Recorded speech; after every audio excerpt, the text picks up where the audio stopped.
जय श्री राधे। पूज्य श्री सद्गुरुदेव भगवान के चरणों में प्रणाम। आज पूज्य श्री भाई जी कहते हैं, चेतावनी। बहुत गई थोड़ी रही, नारायण अब चेत, काल चिरैया चुग रही, निस्दिन आयु खेत। राम नाम की लूट है, लूट सके तो लूट, फिर पाछे पछताएगा, प्राण जाएंगे छूट। उम्र बीती जा रही है, रोज रोज हम मौत के नज़दीक पहुंच रहे हैं। वह दिन दूर नहीं है जब हमारे इस संसार से कूच कर जाने की खबर अड़ोसी पड़ोसी और सगे संबंधियों में फैल जाएगी।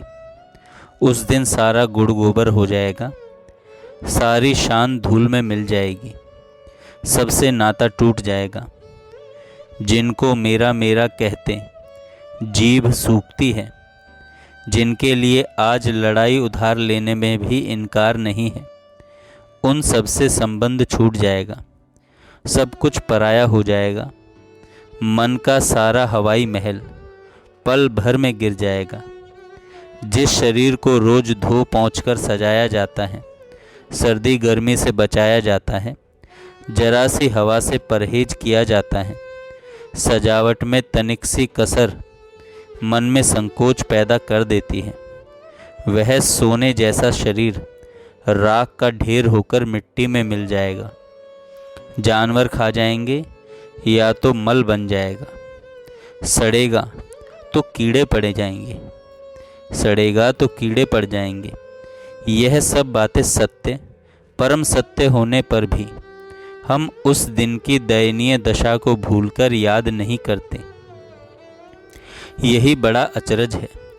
इसीलिए युधिष्ठिर जी ने कहा था, प्रतिदिन जीव मृत्यु के मुख में जा रहे हैं, पर बचे हुए लोग अमर रहना चाहते हैं। इससे बढ़कर आश्चर्य क्या होगा। अतएव भाई, बेखबर मत रहो, उस दिन को याद रखो। सारी शेखी चूर हो जाएगी। ये राजमहल, सिंहासन, ऊंची ऊंची इमारतें किसी काम न आएंगी। बड़े शौक से मकान बनाया था, सजावट में धन की नदी बहा दी थी उस पर उस दिन उस प्यारे महल में 2 घड़ी के लिए भी इस शरीर को स्थान न मिलेगा। घर की सारी मालिकी छिन जाएगी, सारी पद मर्यादा मटिया मेट हो जाएगी। इस जीवन में किसी की कुछ भलाई की होगी तो लोग अपने स्वार्थ के लिए 2-4 दिन तुम्हें याद करके रो लेंगे। सभाओं में शोक के प्रस्ताव पास कर रस्म पूरी कर दी जाएगी। दुख देकर मरोगे तो लोग तुम्हारी लाश पर थूकेंगे। वश न चलेगा तो नाम पर तो चुपचाप जरूर ही थूकेंगे। बस इस शरीर का इतना सा नाता यहाँ रह जाएगा।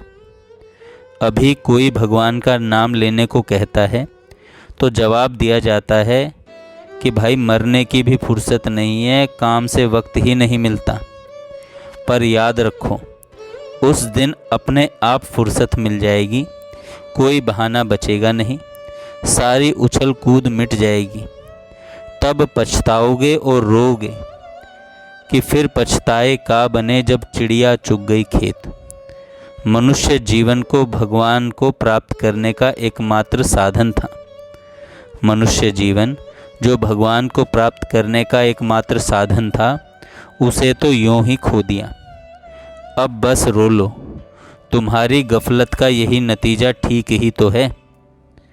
पर अब भी चेतो, विद्या, बुद्धि, वर्ण, धन, मान, पद का अभिमान छोड़कर सरलता से भगवान की शरण लो। भगवान की शरण के सामने ये सभी कुछ तुच्छ हैं, नगण्य हैं। विद्या बुद्धि के अभिमान में रहोगे, क्या फल होगा। तर्क वितर्क करोगे, हार गए तो रोओगे, पश्चाताप होगा। जीत गए तो अभिमान बढ़ेगा, जीत गए तो अभिमान बढ़ेगा। हम शिक्षित हैं, इसी अभिमान से तो आज हमारे मन ने बड़े बड़े पुरखाओं को मूर्खता की उपाधि प्रदान कर दी है। इस बुद्धि के अभिमान ने श्रद्धा का सत्यानाश कर दिया है। आज भगवान भी कसौटी पर कसे जाने लगे हैं। जो बात हमारे तुच्छ तर्क से कभी सिद्ध नहीं होती, उसे हम किसी के भी कहने पर कभी मानने को तैयार नहीं। इस दुरभिमान ने सत्शास्त्र और संतों के अनुभव सिद्ध वचनों में तुच्छ भाव पैदा कर दिया। हम उन्हें कवि की कल्पना मात्र समझने लगे। धन के अभिमान ने तो हमें गरीब भाइयों से, अपने ही जैसे हाथ पैर वाले भाइयों से सर्वथा अलग कर दिया। ऊंची जाति के घमंड ने मनुष्यों में परस्पर घृणा उत्पन्न कर एक दूसरे को वैरी बना दिया। व्यभिचार, अत्याचार, अनाचार आज हमारे चिरसंगी बन गए हैं।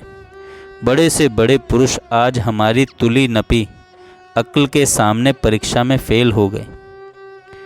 अरे पद मर्यादा की बात ही निराली है। जहाँ कुर्सी पर बैठे कि आंखें फिर गई, आसमान उल्टा दिखने पड़ने लगा।